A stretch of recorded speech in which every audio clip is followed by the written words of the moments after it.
We identify the biggest offensive flaw of Lamar Jackson and the Baltimore Ravens and how they can fix it moving forward. We talk about all that and more coming up next here on Locked On Ravens.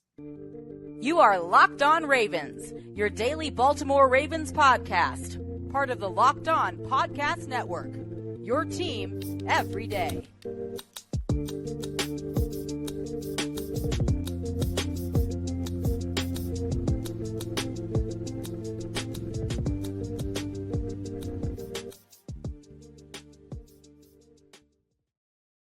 Welcome into another edition of Locked On Ravens, your daily Baltimore Ravens podcast. I'm your host, Kevin Ostreicher of Ravens Wire, here on the Locked On Podcast Network, your team every day. Thank you so much, as always, for being here, tuning in with us, making us your first listen each and every day. We're free and available, as always, all podcasting platforms, including over on video form on YouTube. So be sure to subscribe for free, both audio and video form. We're a 5-day-a-week Ravens podcast, so many news analysis updates. We have it here for you Monday through Friday, and we are going to continue our coverage throughout the course of the rest of the offseason. We do not skip a beat, whether it is the regular season, playoffs, or the offseason. Every weekday, we have it here for you. So tell a friend, tell a family member if they want Ravens coverage, or if there's a rival team fan. If you have a friend or a family member who's a fan of the Bengals or the Steelers or the Browns, they want the opposing team's coverage, be sure to throw them over here our way on Locked On Ravens. Here today, though, very intriguing show, if I do say so myself. Jonas Shaffer of the Baltimore Banner put out a really good article about a flaw of both Lamar Jackson and the Ravens offense. I'm not going to pin it all on one person, but about what the deep passing game has been for the Ravens, and honestly how big of a flaw it was for them last year, for Lamar, for the offense in general. He did a very in-depth breakdown. We're going to talk about that today a little bit, get into the stats behind it in the first segment, and in the second segment, how the Ravens and Lamar can fix that moving forward. Then in the final segment, we'll flip over to defense, talk about the secondary. So a lot to dive into on today's show. Let's get into it. Let's first start off with the deep flaw passing game, or I guess how flawed the passing game was for them in the deep ball department last year. Now, Jonas put together a bunch of graphs, a bunch of statistics on his article, so be sure to go check out his article. It's really good work. I'm going to do a brief overview of it here. But I've kind of talked about this a little bit, where Lamar started off, I'd say, pretty solid in the deep passing game. I think over the first 3 weeks, we saw a couple of really nice deep throws where he put a lot of air on the ball, was able to get the ball accurately to his target. But then we saw, I think week 5 to me is the first real inclination of, I guess, struggle in that department. He missed 2 wide open throws in a span of 3 plays, and the stats back it up. The eye test backs it up, where it just was not a great year for Lamar Jackson throwing the football deep. And that's just what it is. I mean, I think it's okay to point that out here. But again, I don't want to pin it all on Lamar Jackson here. Yes, Lamar Jackson is the one throwing the football, and he deserves blame for it. But there are other factors in this, like the weird personnel groupings with Greg Roman, some of the wide receiver talent itself.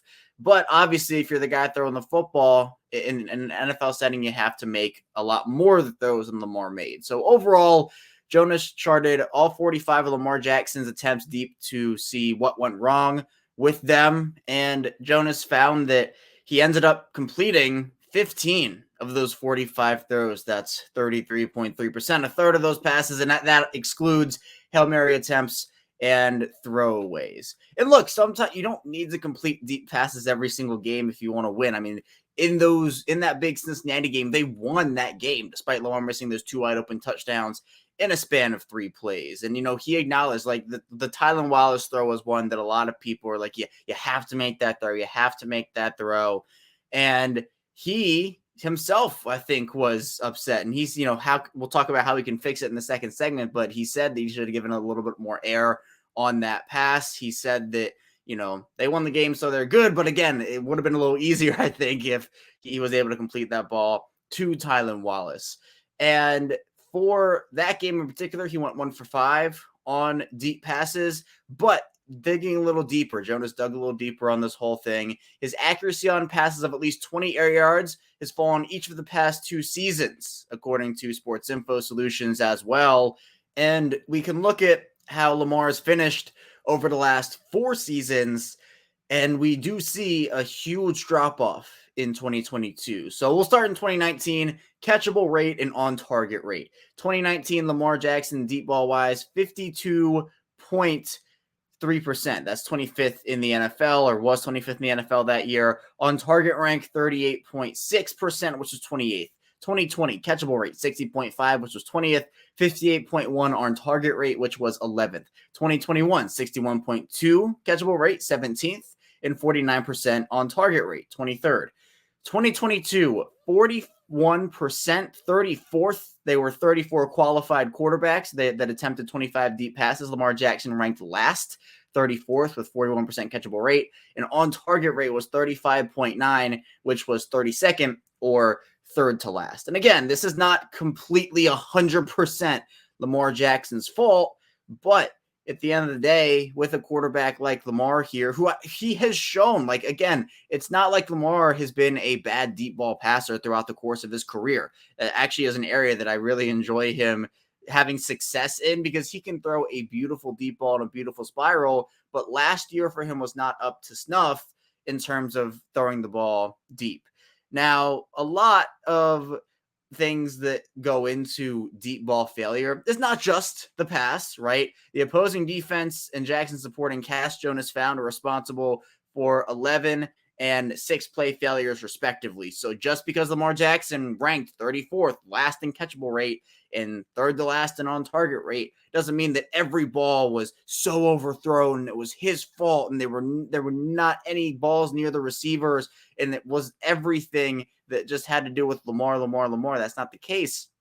But to me, I think it is important to highlight at this stage right now, if the Ravens want to make a deeper Super Bowl run, Lamar has to be better in that area, and the Ravens have to be better at supporting him in that area. There are a lot of ways the Ravens can fix this. There are a lot of ways that Lamar Jackson can fix this, but it is kind of funny because Jonas literally went through and charted every single throw. It's a really impressive and in-depth article. The first throw of Lamar Jackson's season deep was an incompletion with the supporting cast to blame, because he might have been in a position to hit Rashad Bateman over the top if he cleared the secondary's back line, but Roman just sent 3 receivers on threatening routes against 7-man coverage, and Jonas says that it's not a fair fight. Now, the last throw, the last deep throw of Lamar Jackson's season, Jonas says is probably his best, maybe his best, and it's the Deshaun Jackson throw, where I think when everybody saw the Deshaun Jackson signing was, well, he's going to somehow have some crazy 70-yard just absolute bomb from Lamar Jackson.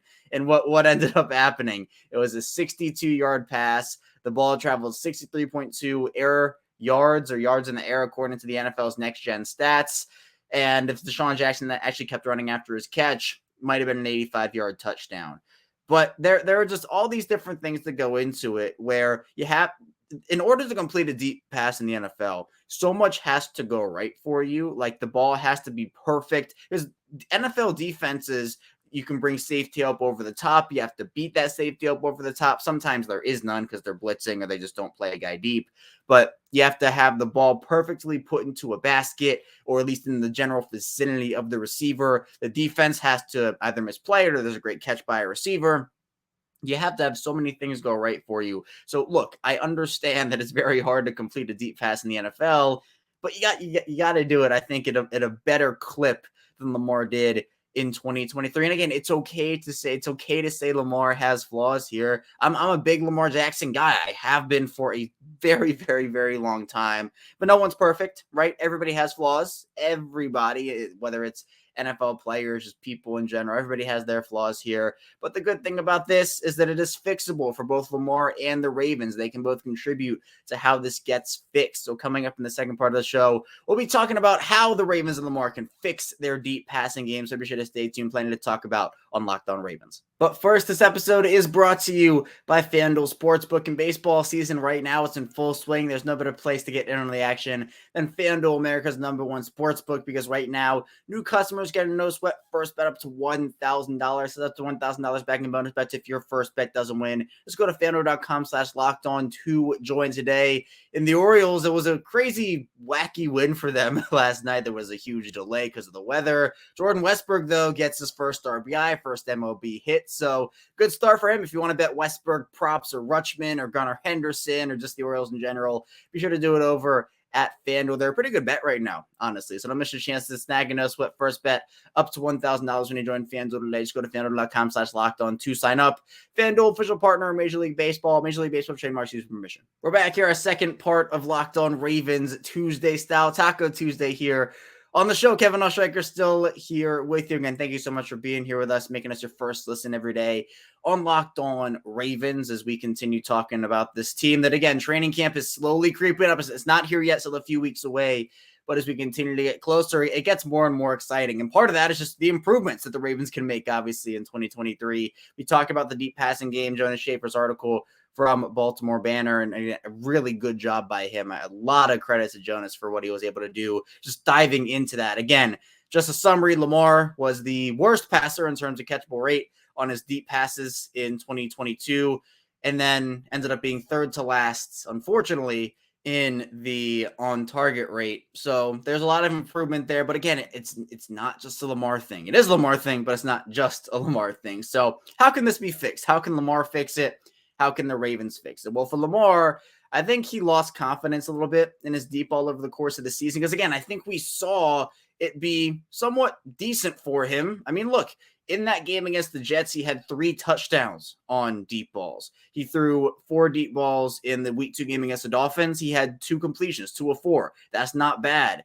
The New England game was a little bit more iffy, had an interception, but did have 2 touchdowns on deep balls again. And then 1 for 2 in the Bills game in week 4. I really do think it came, the inconsistency started to come when it was that week 5 game. So to me, Lamar just has to have a little bit more confidence in his deep ball moving forward. And I think part of that is the trust that he can develop with his receivers over the course of this offseason, or as the offseason continues here with Odell, with Rashad Bateman and Zay Flowers. And that's part of it too. I think the Ravens went out and just got better personnel for Lamar in the deep passing game, where Zay Flowers, for example, is a 3-level receiver. We've talked about that here on the show. He is going to be able to do so much damage in multiple aspects of the game. Now, Zay Flowers is not like a 4.2 speed guy. I think my favorite term is deceptive speed. I think I use it a ton.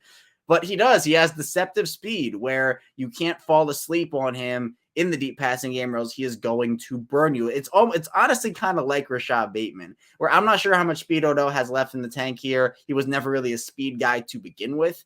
But with Rashad Bateman, we've seen the deep explosive passing game with Lamar and with Rashad Bateman work to perfection. And I know that, a slant for a touchdown is not a deep pass, but that they've had success 20 plus yards, 30 plus yards. They've had that. Devin Duvernay contested catches on deep throws from Lamar that were placed perfectly. Those balls to Devin Duvernay early in the season, the Jets game comes to mind, a couple others as well, where Lamar puts that ball in such a precise spot.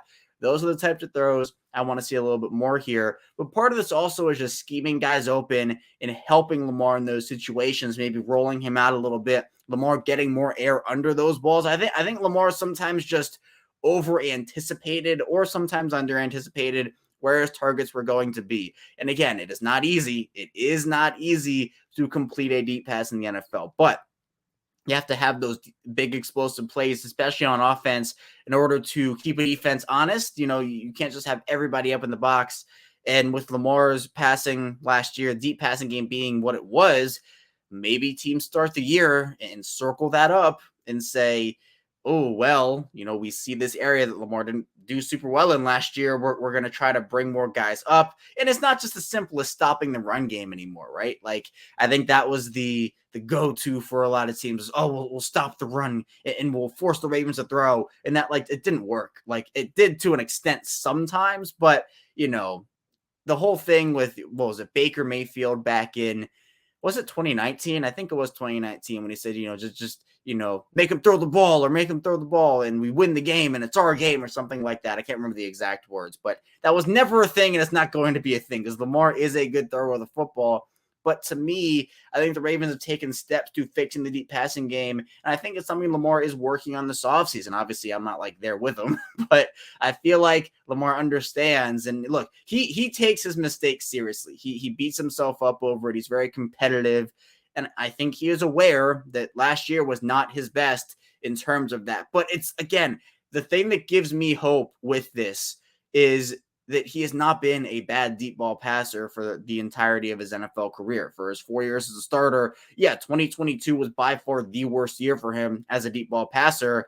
I think you can arguably call 2022 the most inconsistent the offenses looked with Lamar under center, with a almost fully healthy cast of guys there. I know it wasn't fully healthy. I know it wasn't with the Bateman injury, the Duvernay injury. But what my point is when those guys were out there earlier in the season, before Bateman went down, before Duvernay went down, before Andrews had a couple injuries here and there, it looked decent for those first 4 weeks. 11th in on-target rate in 2020, 17th in catchable rate in 2021. Now, you don't want to strive to be, just the middle of the pack in terms of deep ball accuracy. You want to continue to improve upon that. And I think there are areas Lamar Jackson has a team he's working with. Obviously, Todd Monken coming in, T. Martin as well, who was flipped over from wide receivers coach to quarterbacks coach, which is more natural for him anyway.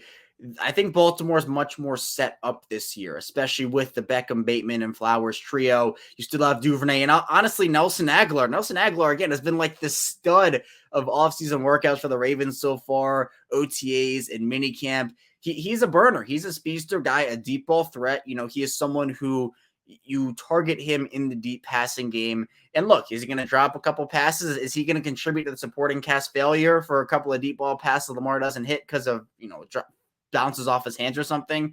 Maybe, honestly, probably. But also, I think there's a lot to be said about the improvement Baltimore has made just in getting better wide receivers for Lamar anyway. And then also, I think Lamar's willingness, hopefully, this is not, hopefully, to fix this problem that he had last year. Because, look, it was an issue for them. I think that a lot could have been different. Now, obviously, Lamar got hurt anyway in the passing offense. Tyler Huntley, it's not great because Tyler Huntley also is statistically one of the worst deep ball passes in the NFL, at least was 2 years ago, and I don't think it improved last year. So the Ravens just as a whole, personnel-wise, quarterback-wise, wide receiver-wise, coaching-wise, player-wise, just struggled immensely throwing the ball deep. And it just was a huge issue for him. And that's a big thing to struggle with in today's game, when a lot of it is throwing the football and picking up chunk plays and making sure you can punish a defense for maybe cheating up too much on a play where they want to send 6 or send 7 or send even 8 guys. You have to be able to punish them deep. And the Ravens just did not do that enough. Lamar did not do that enough in 2022, but hopefully in 2023, Lamar's improvements, the Ravens' improvements can help them be a better team in that regard, and they'll be able to really, really kick it up a notch and make sure that they can punish those defenses for what would be mistakes in covering the Ravens' deep passing game. Maybe how they will early in the season and maybe being soft in that area. But coming up in the final part of the show here, we'll flip over to defense. And speaking of secondaries, talk about the Ravens secondary and how big their ceiling is, how high it is moving forward in 2023. So be sure to stay tuned. Plenty to talk about on Locked On Ravens. We're back here, our final segment of Locked On Ravens. Kevin Ostreicher still here with you on Tuesday, taking you through the biggest Ravens storylines. And again, I know training camp is not here yet, so we're in that lull period. But there's still stuff to talk about, especially when it comes to the Ravens secondary. Before we get into that, though, again, thank you for tuning in with us. And be sure to subscribe, YouTube and audio form as well. I appreciate all the support, whether you're on every day or you listen every day. If it's your first time tuning in today, or if you're somewhere in the middle there, thank you for all the support. But secondary-wise, it's interesting. The Ravens, the corner position is one where you wonder, outside of Marlon Humphrey and Rock Yassin, what is it going to be? It's all the young guys. But then safety, you have Marcus Williams. You have Kyle Hamilton as well. Geno Stone is in that room. And I think the conversation around the secondary is so interesting depending on who you look at, who you talk to.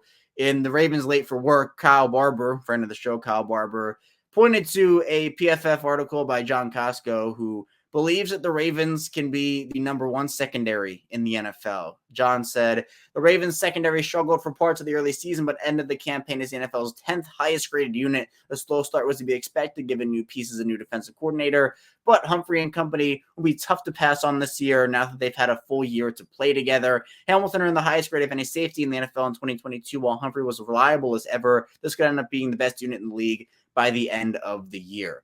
And that's a high bar. It's a high bar to set for a secondary that we don't really know what the corner position is going to look like outside of Humphrey and Yassin.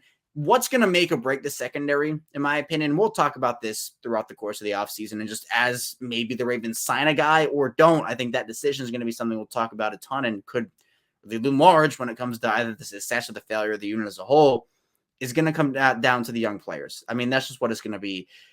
Kyle Hamilton, Marcus Williams, Marlon Humphrey, Rock Ya-Sin, even Geno Stone, those are solid players.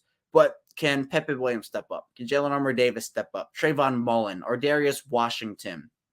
Even a rookie like a Caillou Blue Kelly. Those are all players that you look at and say, we need you here. Like, if you're the Ravens, you're looking at them and saying, we need you to step up, because what if, and honestly, I do not hope this happens. I'm knocking on wood. If you have wood, knock on it.